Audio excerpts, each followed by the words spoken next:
হারাম পন্থায় যখন কামাই করে, এই কামাই দ্বারা যখন খাবার কিনে খায়, এই খাবার থেকে যখন তার শরীরের মধ্যে রক্তটা আসে, গোশতটা আসে, এই সমস্ত হারাম রক্ত গোশত এই সবগুলো হবে জাহান্নামী। বলুন না নাউযুবিল্লাহি মিন যালিক। আল্লাহ রাসূল বলেন, কুল্লু জাসাদিন নাবাতা মিন সুহতিন নারে আওলা বিহি, যে সকল শরীরটা হারাম টাকায় হারাম খাবারের মাধ্যমে সৃষ্টি হয়েছে, যে সকল শরীর, এই সকল শরীরটা জাহান্নামী হওয়ার জন্যে উপযুক্ত। নাউযুবিল্লাহ।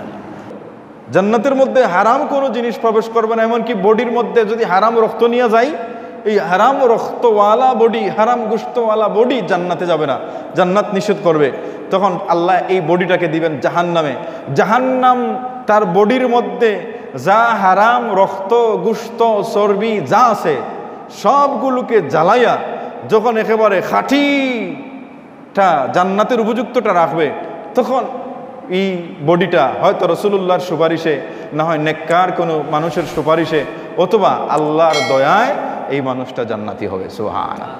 অর্থাৎ যেভাবে সোনাটাকে, সোনার মধ্যে মাটি লাগানো থাকে, খাদ লাগানো থাকে, ওগুলো হোনারের কাছে নিয়ে গেলে সে কি করে আগুন দ্বারা ফুড়াইয়া সোনার থেকে যত খাদ আছে ময়লা আছে দূর করিয়া খাঁটি সোনা বের করে, ঠিক সেইভাবে জান্নাতে যেতে হলে হারাম বডি লইয়া কেহ যায় কবরের মধ্যে, তাহলে বিচারের দিনে, হাসরের দিনে বিচার হওয়ার পরে তাকে জাহান্নামে দেওয়া হবে।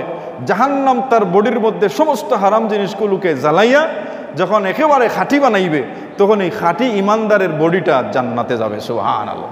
আর যারা বেঈমান, এরা তো আবাদান এরা জাহান্নামী, এদের জন্য তো আর জান্নাত হারাম, এরা তো আর জান্নাতে কখনো যাবে না।